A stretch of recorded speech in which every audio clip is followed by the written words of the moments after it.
Monsieur le Président, chers collègues, en l'absence du budget de l'État, ce rapport d'orientation budgétaire 2026 est un texte d'attente, se basant sur une continuité avec 2025 et sur les annonces de la version initiale du budget 2026 de l'État, avec de nouvelles coupes de crédits et de recettes pour les collectivités. Personne ne peut dire avec certitude ce qui restera dans sa version finale, ce qui rend plus qu'incertain notre tentative de prévision budgétaire. Voter le budget 2026 en décembre nécessitera donc forcément de revenir dessus de façon significative en DM après les élections métropolitaines de mars prochain. Nos propositions, remarques ou alertes qui vont suivre concernent donc le budget primitif et éventuellement cette décision modificative qui sera incontournable. Ce budget sera à la fois le dernier de ce mandat et le premier du prochain. Il doit permettre de boucler des projets déjà lancés, mais aussi de se projeter dans le prochain mandat, de faire face au quotidien et au bon fonctionnement de nos services publics sans attendre. D'abord, le rapport retrace bien le contexte et les contraintes budgétaires nationales et européennes très fortes qui vont entraîner malheureusement une nouvelle fois des choix très difficiles. À l'heure où nous devons faire des choix budgétaires dont les conséquences seront directes pour les grandes Lyonnaises et les grands Lyonnais, je vais revenir d'abord sur la situation et les contraintes nationales. L'État ne respecte pas une nouvelle fois ses engagements de compensation, d'exonération fiscale et de suppression d'impôts locaux et de taxes locales qu'il a décidé sans concertation. L'État ne respecte pas ses engagements sur le remboursement de la TVA. Non seulement l'État compense aux collectivités les dépenses transférées avec une valeur évaluée à la date du transfert et les laisse porter seuls la croissance de ces mêmes dépenses, mais il veut maintenant conditionner les compensations et les réduire. Il en est de même du FCTVA dont les remboursements sont décalés dans le temps, limités dans leur objet, voire diminués.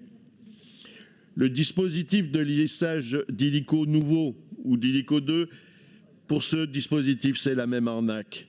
Décalage, conditionnement et plus de garantie de retour intégral. Comment donc faire confiance en l'État et dans le gouvernement quand il voudra aller encore plus loin qu'en 2025 sur les ponctions sur les collectivités qui ne sont en aucune manière responsables de sa dette?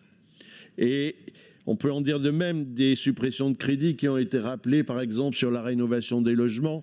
Chers collègues de l'opposition, ne vous lamentez pas sur la limitation de ce nombre quand vous approuvez les coupes de ces crédits au niveau national.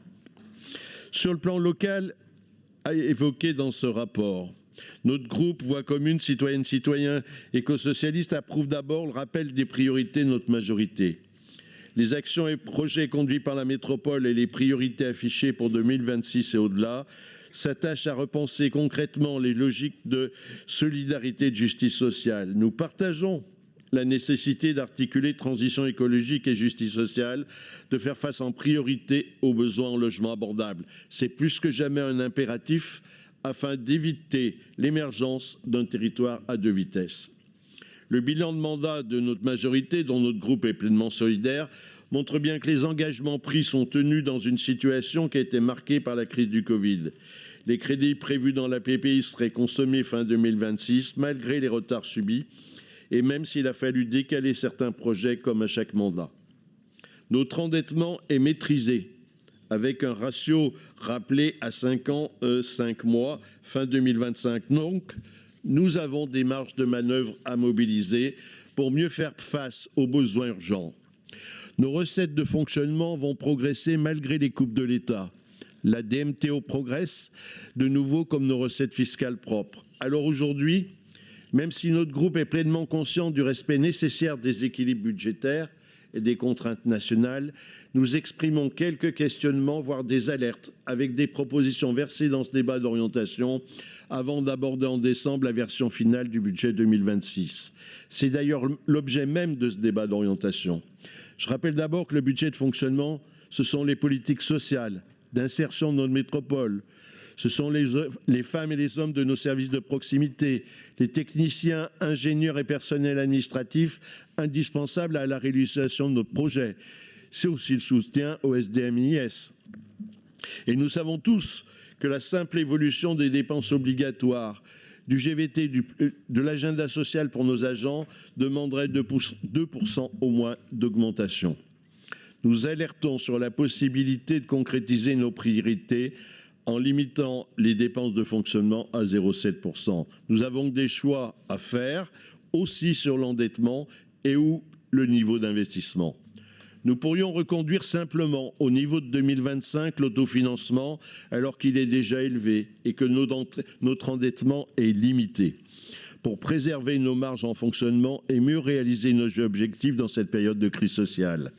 Les efforts budgétaires incontournables ne doivent donc pas porter seulement sur le fonctionnement, car nos services publics sont indispensables à nos concitoyennes et concitoyens, comme la période Covid l'a encore démontré.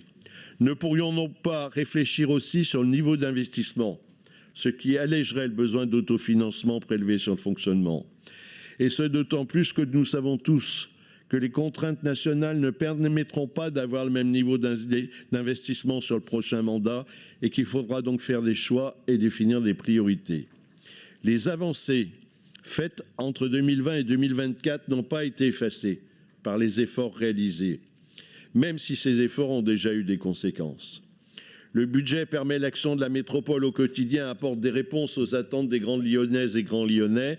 Ces attentes sont fortes, par exemple, pour réduire les délais à la MDPH trop longs, pour améliorer l'accueil et l'accompagnement dans les maisons de la métropole, pour répondre encore mieux aux besoins en insertion et en accompagnement renforcé. Il faut aussi poursuivre et renforcer le soutien aux structures d'aide aux personnes âgées ou d'éducation populaire et de médiation. On peut s'appuyer sur ce qui a déjà été fait, mais la crise sociale est là. L'avenir de notre métropole repose sur l'équilibre entre les grands projets urbains et de transition écologique, de mobilité et l'action sociale, la solidarité, les services publics de proximité, l'éducation ou la petite enfance.